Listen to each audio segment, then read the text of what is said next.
Hello' everyone. আজিৰ এই ভিডিঅ'টোত আমি গ্ৰামাৰ বা ব্যাকৰণৰ বিষয়ে আলোচনা কৰিম আৰু কিছুমান টপিকছ আলোচনা কৰা হ'ব।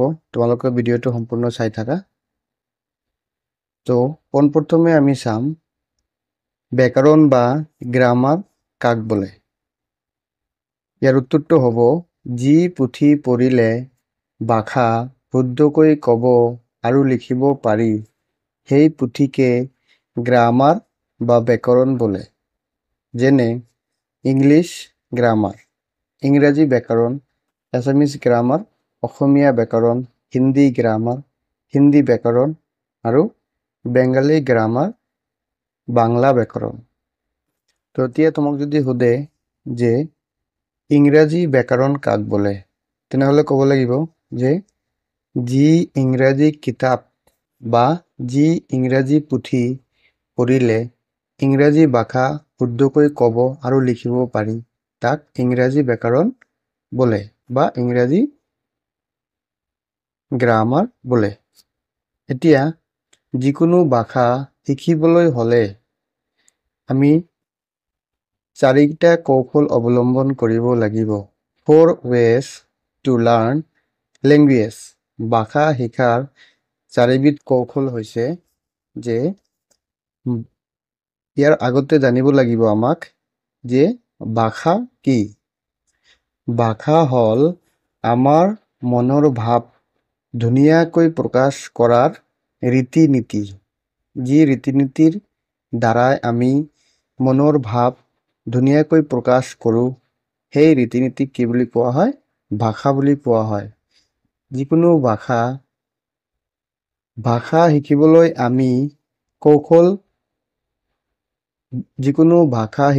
আমি চাৰিটা কৌশল জনা নিতান্ত দৰকাৰ। প্ৰথমটো হৈছে স্কিল অফ লিসেনিং, শ্ৰৱণ, ভালদৰে শ্ৰৱণ কৰিব লাগিব। তাৰপিছত 2 নম্বৰটো হৈছে স্কিল অফ ৰিডিং, পঠন, আমি পঢ়িব পৰা হ'ব লাগিব।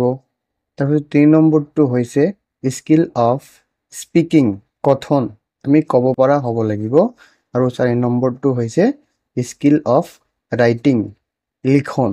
যিকোনো ভাষা শিকিবলৈ হ'লে এই চাৰিটা কৌশল আমি জনাটো নিতান্ত দৰকাৰ। তাৰপিছত আমি আলোচনা কৰিম যে লেটাৰ বা আখৰ বা বৰ্ণ কি।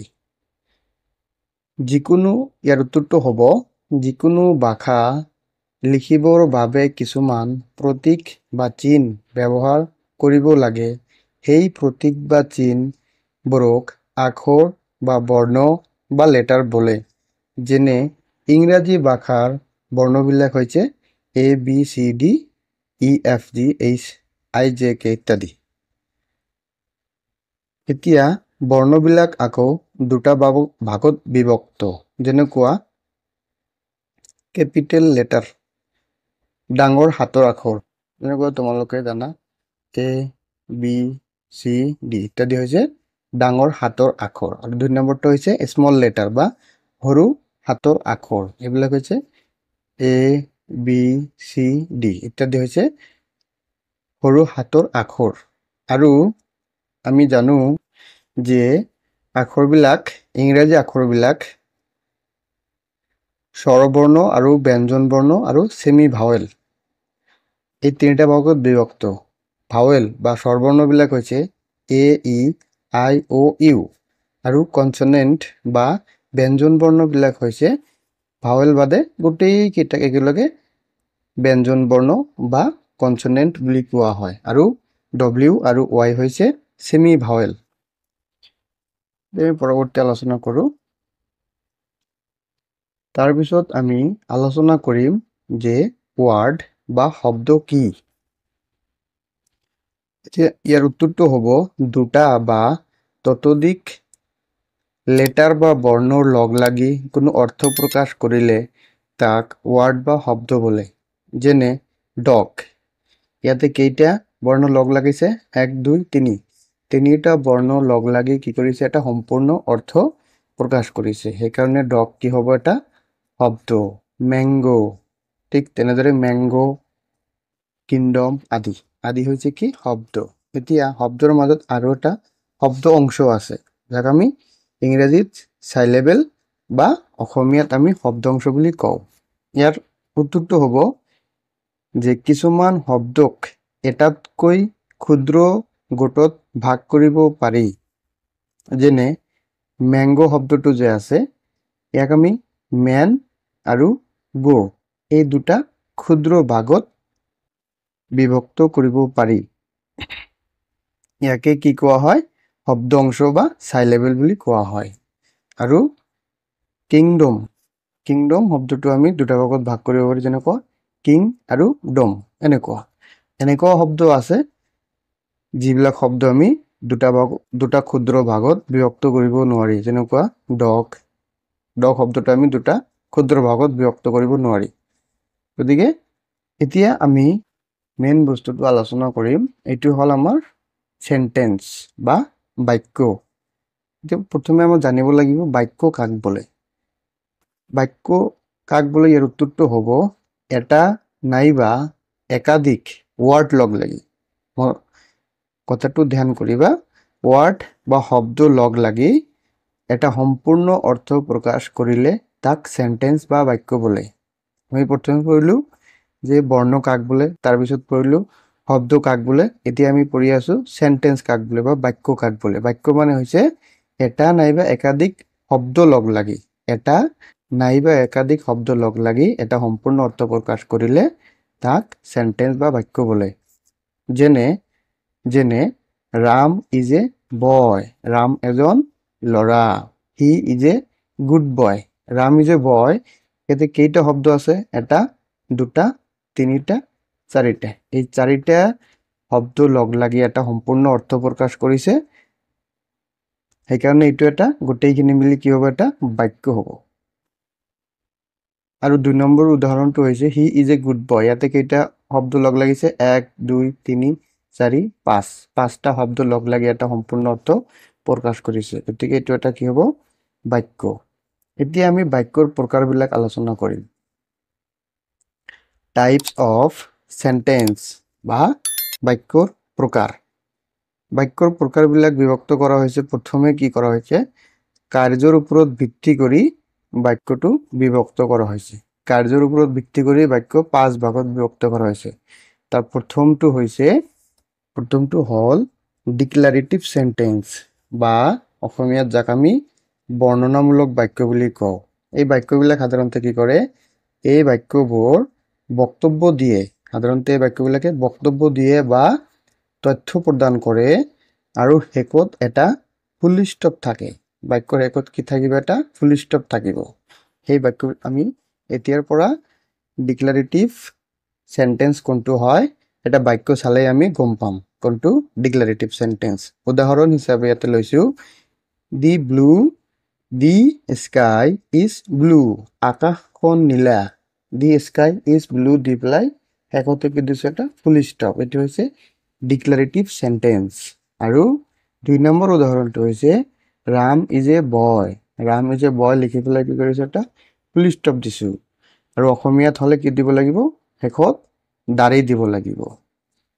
ৰাম এজন ল'ৰা আদি এনেকুৱা আৰু বহুতো উদাহৰণ ল'ব পাৰি। এতিয়া আমি আলোচনা কৰিম 2 নম্বৰ কাৰ্যৰ ওপৰত ভিত্তি কৰি যেটো সেন্টেন্সৰ বিভাজন কৰা হৈছে তাৰ 2 নম্বৰটো হৈছে ইন্টাৰোগেটিভ সেন্টেন্স অৰ্থাৎ প্ৰশ্নবোধক বাক্য। এই বাক্যবোৰ সাধাৰণতে এটা প্ৰশ্ন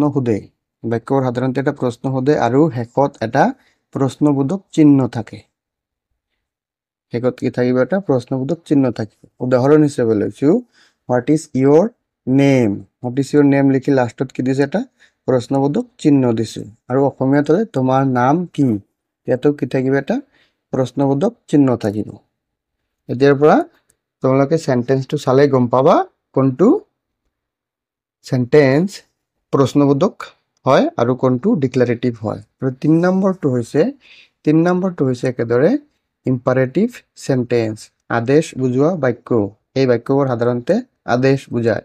যেনে ক্লোজ দা ডোৰ দৰজাখন বন্ধ কৰা। ইয়াতে কি কৰি আছে এজন মানুহে আন এজন মানুহক আদেশ দিয়ে আছে দরজাখন বন্ধ করে দিয়া। আর 2 নম্বর উদাহরণটা হচ্ছে ডু দা সাম, অঙ্কটো করা। ইয়াতেও কি কৰিছে, এজন শিক্ষকে ছাত্ৰক কি কৰি আছে, আদেশ দি আছে যে অঙ্কটো তুমি কৰা। ঠিক তেনেদৰে 4 নম্বৰত হৈছে অপটেটিভ সেন্টেন্স বা ইচ্ছাবাচক বাক্য। ইয়াতে ইয়াৰ উদাহৰণ, এই বাক্যবিলাক সাধাৰণতে কি কৰে, ইচ্ছা প্ৰকাশ কৰে। আৰু ইয়াৰ লাষ্টতো কি থাকিব, ফুল ষ্টপ থাকিব। যেনে মে ইউ লিভ লং, তুমি বহুদিন বাঁচি থাকা বা তুমি বহুদিন জীয়াই থাকা। আৰু 5 নম্বৰটো হৈছে এক্সক্লামেটৰী সেন্টেন্স বা বিস্ময়সূচক বাক্য। কেতিয়াবা এই বাক্যবিলাক কি কৰে, বিস্ময়সূচক ষ্ট্ৰং ফিলিংছ প্ৰকাশ কৰে। যেনেকুৱা দ্যাটছ এমেজিং, সৌটো চমৎকাৰী। এনেকুৱা বাক্য হ'লে কি হ'ব, এইটো এক্সক্লামেটৰী সেন্টেন্স হ'ব। তাৰপিছত বাক্যটো আকৌ বেছড অন ষ্ট্ৰাকচাৰ, গঠনৰ ওপৰত ভিত্তি কৰি আকৌ 3টা ভাগত বিভক্ত কৰা হৈছে। বাক্যবোৰক গঠনৰ ওপৰত ভিত্তি কৰি 3টা ভাগত বিভক্ত কৰা হৈছে। তাৰ প্ৰথমটো হৈছে সিম্পল সেন্টেন্স, মানে সৰল বাক্য।